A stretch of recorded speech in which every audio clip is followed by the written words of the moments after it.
श्री राम जय जय राम। हनुमान जी का वंदन करने के बाद बुधकौशिक ऋषि रामायण के रचयिता वाल्मीकि ऋषि का वंदन करते हैं। कुजंतम राम रामेति मधुरम मधुराक्षरम आरुह्य कविता शाखाम वंदे वाल्मीकि कोकिलम। राम राम ऐसे मधुर अक्षरों को कूजने वाले कविता रूपी शाखा पर बैठे वाल्मीकि रूपी कोयल को मैं वंदन करता हूँ। एक बार नारद मुनि वाल्मीकि ऋषि के आश्रम में गए। तब ऋषि ने उन्हें विनंती की कि मुझे अनंत सद्गुणों का समुच्चय जहाँ हो ऐसा कोई चरित्र हो तो बताएं। नारद जी ने संक्षिप्त में राम कथा सुनाई। सुनकर वाल्मीकि ऋषि प्रेम से गदगद हो गए। उसी भाव में वे पास ही तमसा नदी के किनारे वन का सौंदर्य देख रहे थे।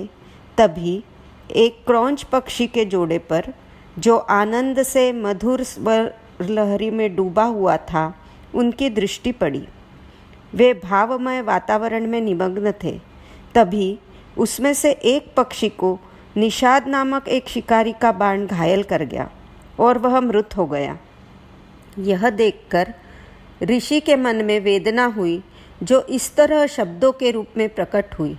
माँ निषाद प्रतिष्ठाम त्वमगमः शाश्वती समाहा यत् क्रौंच मिथुना देकम वधिहि काम मोहितम।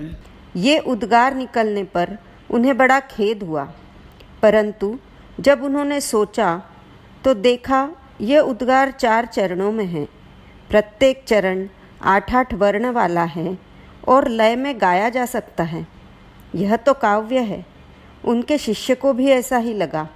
वे खेद कर ही रहे थे, तभी ब्रह्मदेव जी ने बताया कि तुम्हें यह प्रेरणा मिली है और अद्भुत वाणी प्रकट हुई है, तो देवर्षि नारद द्वारा बताए गए रामचरित्र को काव्यबद्ध करें। इस तरह रामायण लिखने की उन्हें प्रेरणा मिली। आगे है आपदामपहर्तारम दातारम सर्वसंपदाम लोकाभिरामम श्रीरामम भूयो भूयो नमाम्यहम्। सभी आपदाओं, दुखों, संकटों का हरण करने वाले, सर्व संपदा देने वाले, सभी लोगों को आनंद देने वाले श्री राम को मैं पुनः पुनः नमस्कार करता हूँ। संपूर्ण भाव के साथ अब ऋषि बार बार नमस्कार कर रहे हैं। प्रभु राम की शरण में आने की बात कर रहे हैं। सभी संपदा, इसमें ऐहिक संपत्ति के साथ पारलौकिक संपत्ति का भी समावेश है। आगे है भर्जनम भव बीजानाम अर्जनम सुख संपदाम तर्जनम यमदूतानाम राम रामेति गर्जनम। राम नाम में रहने से संसार बीज से मुक्ति मिल जाती है।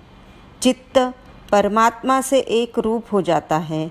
सभी सांसारिक सुख प्राप्त होते हैं, फिर भी भक्त उसमें लिप्त नहीं होते। राम नाम की गर्जना से मृत्यु का भय जाता रहता है। यमदूत इस नाम से घबराते हैं। इस तरह राम नाम की गर्जना से सांसारिक, ईश्वरीय सभी सुख संपदा प्राप्त होती है एवं इस सब से अलिप्त होकर परमात्मा से एकात्मता होती है। अगला श्लोक है रामो राजमणि सदा विजयते रामम रमेशम भजे रामेणाभिहता निशाचरचमु रामाय तस्मै नमः। रामान्नास्ति परायणं परतरं रामस्य दासोऽस्म्यहं रामे चित्तलयः सदा भवतु मे भो राम मामुद्धर।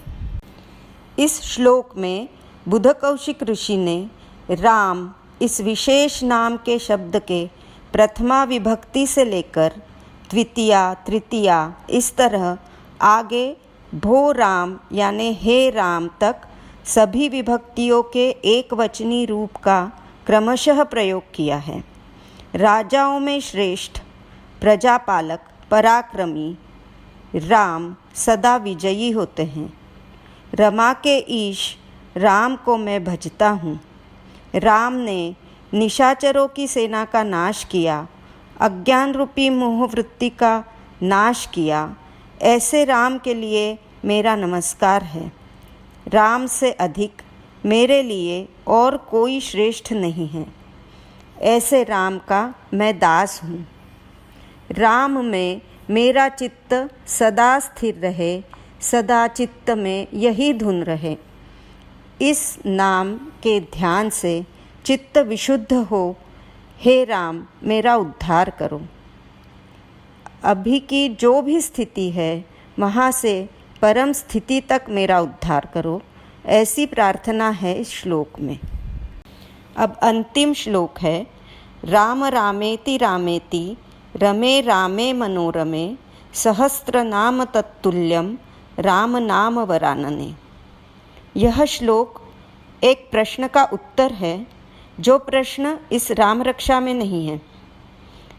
एक बार देवी पार्वती ने शंकर जी से पूछा था, विष्णु भगवान के सहस्त्र नामों की महिमा विष्णु सहस्त्र नाम स्तोत्र में वर्णित है।